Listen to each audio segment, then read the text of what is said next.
안녕하십니까. 반갑습니다. 순천리빙TV 율성소 조정석입니다. 오늘은 포포나무 여름철 관리 방법에 대해서 말씀을 드리겠습니다. 오늘 말씀드릴 주요 내용을 먼저 소개해드리면 포포나무는 1, 2년 차에는 성장이 아주 더딘데요. 어린 유목의 그런 성장을 최대한 이끌어낼 수 있는 방법을 먼저 소개해드리고요. 성목의 경우 열매가 열리는 과정, 그러니까 실생묘와 전목묘가 결실할 때까지 소요되는 기간, 그리고 수정에 관한 사항, 또 열매 솟기, 적과에 관한 사항을 말씀드리겠습니다. 그리고 후반부에 가서 실제로 적과하는 과정을 자세히 보여드리겠습니다. 그럼 곧바로 본론으로 들어가겠습니다. 포포나무는 1년차, 2년차에는 뿌리 부분만 성장을 하고 지상부는 거의 자라지 않는데요. 그래도 빨리 자랄 수 있도록 환경 조성을 해줄 필요가 있겠습니다. 가장 중요한 것은 식재 후 첫 해부터 비료를 줘야 한다는 것입니다. 비료를 주게 되면 잎도 크고 두껍게 자라고요. 또 성장 속도도 빨라지게 됩니다. 포포나무에 주는 비료의 종류는 질소로 하면 요소비료가 되겠습니다. 그리고 주는 양은 첫 해에는 28에서 84g 정도이고 이후 2년차부터는 110에서 140g 정도가 되겠습니다. 그리고 비료 대신 탭이나 유박 등 유기질 비료를 줘도 좋겠습니다. 비료를 주는 시기는 5월에서 7월 사이가 좋겠고요. 8월 이후에는 비료를 주지 않는 게 좋다고 전문가들은 말을 합니다. 비료를 줄 때는 나무 바로 밑에 주기보다는 한 20cm 정도 거리를 두고 주는 게 좋겠습니다. 이 나무는 금년으로 2년차를 맞이하는데요. 6월 첫순경에 비료를 주었는데 생 상태가 아주 좋아진 것을 확인할 수 있습니다. 그리고 정기적인 물주기는 기본 중의 기본입니다. 요즘 같은 장마철에는 상관이 없겠지만 비가 자주 내리지 않는 5월에서 6월, 그리고 8월에서 9월은 최소한 일주일에 한 번은 물 공급을 해줘야겠습니다. 그리고 1년차, 2년차에는 오른쪽에 보이는 것 같이 오후에 강렬한 햇볕을 가려줄 수 있는 그늘막을 쳐주는 게 아주 중요합니다. 포포나무 유목은 여름철 강렬한 햇빛을 받으면 성장장애가 발생할 수 있으니까 필히 그늘막을 쳐주시길 바랍니다. 3년차부터는 괜찮으니까 철거해 주시고요. 그리고 포포나무는 약간 습기가 있는 땅을 좋아하긴 하지만 뿌리가 물에 잠기면 생장에 아주 좋지 않습니다. 그래서 장마철에 물이 고이지 않도록 배수로를 잘 만들어 줘야 되겠습니다. 그럼 지금부터는 성목의 학에 관리돼서 말씀을 드리겠습니다. 성목의 경우에는 열매 솟기가 주 포인트가 되겠는데요. 이 열매 솟기에 대해서는 뒷부분에 가서 자세히 설명을 드리기로 하고요. 포포나무의 식재부터 결실까지의 과정에 대해서 궁금해하시는 분들이 많은 것 같아서 이 부분을 먼저 말씀드리겠습니다. 포포나무는 씨앗을 심어서 키우는 경우 결실을 맺기까지는 일반적으로 7, 8년이 소요가 되고요. 전목묘를 심는 경우 결실까지 3, 4년이 소요되는 것으로 알려져 있습니다. 그리고 포포나무는 선플라워나 플리마 12, 16이란 품종을 제외하고는 자가수정이 안 되기 때문에 두 종류 이상의 나무를 심어야 합니다.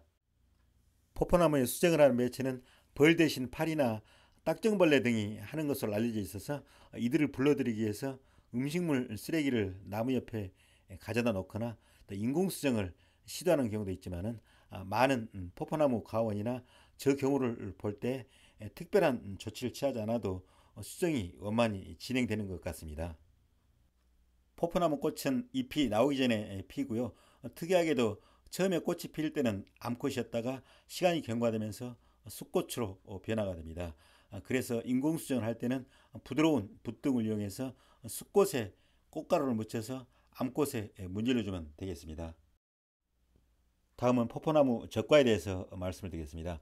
포포나무의 적과를 하는 시기는 원래 꽃이 치고 열매가 애기 바나나처럼 아주 작고 귀여울 때 하는 게 일반적인데요.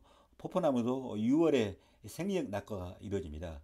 그러니까 이 생리적 낙과 결과를 보고 이후에 하는 것도 큰 무리는 없겠습니다. 적과를 하는 목적은 크게 봐서 두 가지가 되겠는데요. 첫째는 대과를 생산하기 위해서죠. 종류에 따라서 그리고 나무 상태에 따라서 열매 송이에 달리는 열매 숫자가 천차만별인데요. 하나부터 시작해서 많으면 12개 정도까지 달립니다. 많은 열매가 달려 있으면 열매 크기가 자연히 작아지기 때문에 적과를 하게 됩니다. 그리고 둘째는 너무 많은 열매가 달려 있으면 가지가 그 무게를 이기지 못해서 찢어질 수 있기 때문에 이를 방지하기 위해서 열매 섞기를 하게 됩니다. 적과할 때는 기왕이면 큰 것, 그리고 모양이나 상태가 좋은 열매를 남겨놓게 됩니다. 적과 후 남겨놓은 열매의 숫자는 통상 2개에서 3개 정도가 되겠습니다. 그럼 적과를 해가면서 좀 더 자세히 설명드리겠습니다. 그럼 일단 이 나무의 결실 상태부터 한번 확인해 보겠습니다. 이 나무 키는 1m 50에서 1m 60 정도 될 것 같은데요. 약 한 30개 정도 열린 것 같습니다. 이 나무는 지금 실생하고 접목 부분 두 군데로 나눠져 있습니다. 보면은 이쪽까지는 지금 접목 부분입니다. 보시면은 접목 부위가 보이죠? 이게 접목 부위가 보이는데요. 이 부분 두 가지는 지금 접목 가지가 되겠습니다. 접목 가지는 지금 보면은 여기에 뒤에도 여기 하나, 둘, 셋, 넷, 그리고 여기 2개, 5, 6, 그리고 저쪽으로 돌아가 보면은 또 접목 부위가 있는데요. 이쪽 부위입니다. 여기서 접목 부위죠. 그래서 보면은 아까 6개다가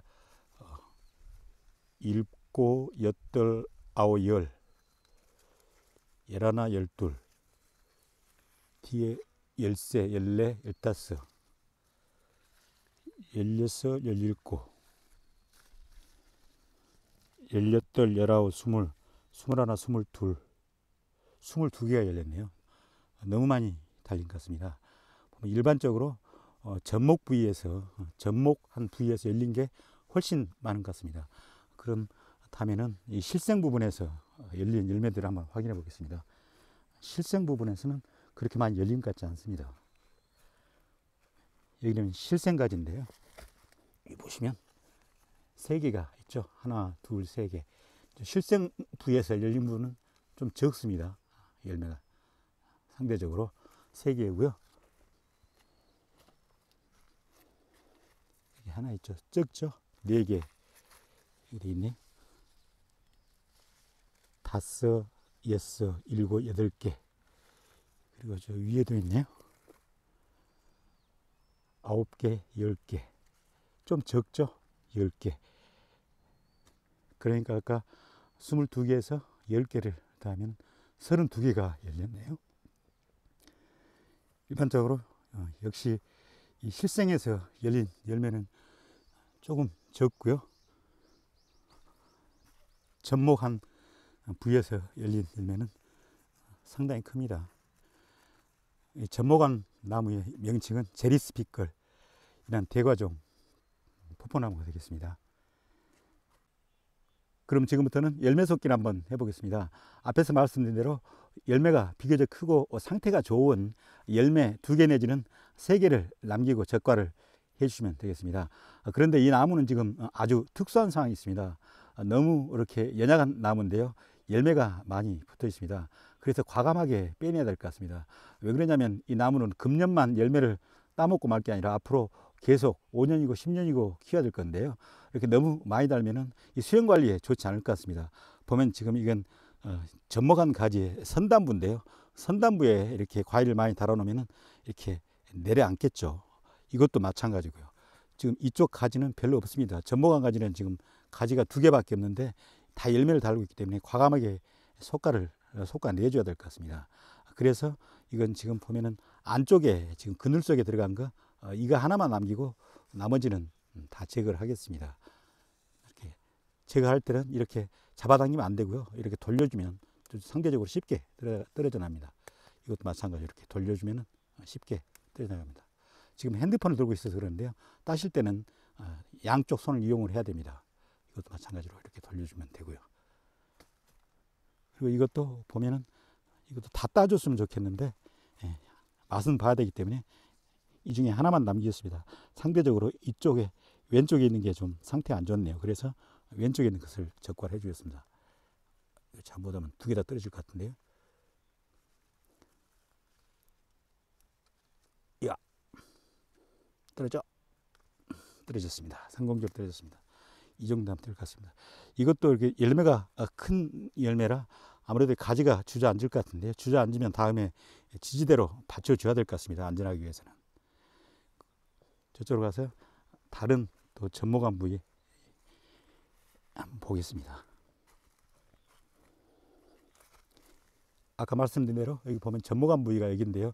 가지가 하나, 둘, 셋, 넷, 5개가 있는데요. 5개 다 열매를 달고 있습니다. 그래서 이렇게 되면은 앞으로 키워야 되는데 이게 다 열매 무게에서 벌써부터 이렇게 주저앉았거든요. 그래서 상대적으로 이 상단에 붙어 있는 가지들은 열매를 다 따줘야 될 것 같습니다. 아깝긴 하지만은 이런 것은 다 따줘야 될 것 같습니다. 그래야지 이게 가지가 위쪽으로 올라갈 것 같습니다.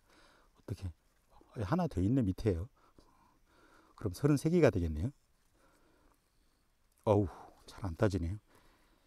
제가 그걸 가져가 왔었어야 되는데 안 가져와가지고.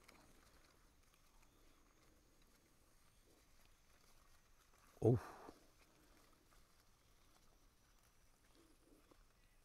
어우,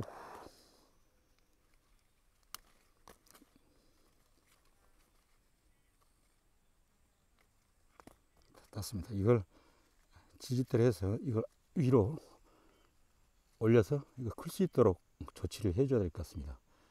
열매만 따줘도 많이 이렇게 올라가네요. 예.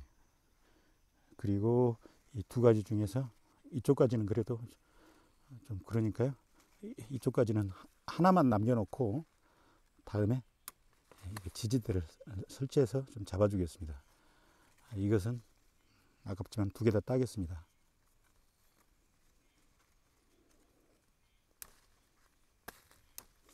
이렇게 해서 나무가 클 수 있도록 이렇게 위로 올려줘야 될 것 같습니다. 그리고 밑에 있는 것은 지금 5개가 붙어 있는데요. 이것도 이쪽에 하나 따주고요. 이것도 상태가 어떤 게 좋네요. 상태가 다 괜찮은데 뒤에 게 좀 적은 것 같습니다. 그래서 뒤에 걸 따주겠습니다. 3개를 남겼네요. 이것도 많은 것 같긴 한데 나무 크는데 문제가 있는데, 이것도 일단 지지대를 이용해서 한번 위로 붙잡아 보겠습니다. 그리고 이쪽에 있는 것은 이쪽에도 3개가 있는데요. 이쪽에는 안에 있는 것만 하나 제거를 하고요. 나머지 2개는 가져가 보겠습니다. 다음은 실생가지 부분 적과를 한번 해보겠습니다. 실생 이 열매들은 상대적으로 이렇게 열매가 적고 또 가지들이 많기 때문에 어지간하면 그대로 가져가겠습니다. 3개가 달렸는데요. 이건 3개 그대로 가져가겠습니다. 다른 쪽으로 한번 보겠습니다. 이쪽으로 보면은 지금 여기 하나가 있고요. 이쪽에는 지금 4개가 달렸습니다. 위에 이렇게 붙어 있는 가장 적은 것은 어차피 그건 제거를 해줘야 될 것 같고요. 나머지 3개는 그대로 가져가 보겠습니다. 끝에 있는 것도 가져가 보고요. 그리고 이쪽에는 2개가 달려 있는데요. 얘가 지금 선단부입니다. 앞으로 커나가야 될 건데요. 아깝긴 하지만은 이 선단부라 2개 다 제거를 해주겠습니다. 이렇게 선단부입니다. 이 정도에서 적과를 마무리하겠습니다. 근데 여기 갈색 날개 매미충이 보이네요. 보이시나요? 여기 조그만 나비처럼 앉아 있는데요. 색깔이 갈색이죠. 그래서 갈색 날개 매미충이라고 하는데요. 이 갈색 날개 매미충은 이 포포나무에서 가장 흔하게 나타나는 해충입니다. 이런 해충은 포포나무 잎의 그 즙을 빨아먹기 때문에 아주 해로운 이런 해충이 되겠습니다. 그래서 이런 해충은 보이는 대로 잡아주면 되겠습니다. 잡아볼게요. 잡을 수 있을지 모르겠네요. 야, 아우, 날라갔네. 벌레를 못 잡아서 좀 찝찝하긴 하지만 이걸로써 오늘 프로그램을 마무리하겠습니다. 늘 제이순찬 리빙 TV를 시청해 주셔서 고맙고요. 오늘 하루도 즐겁고 행복한 시간 되시기 바랍니다. 감사합니다.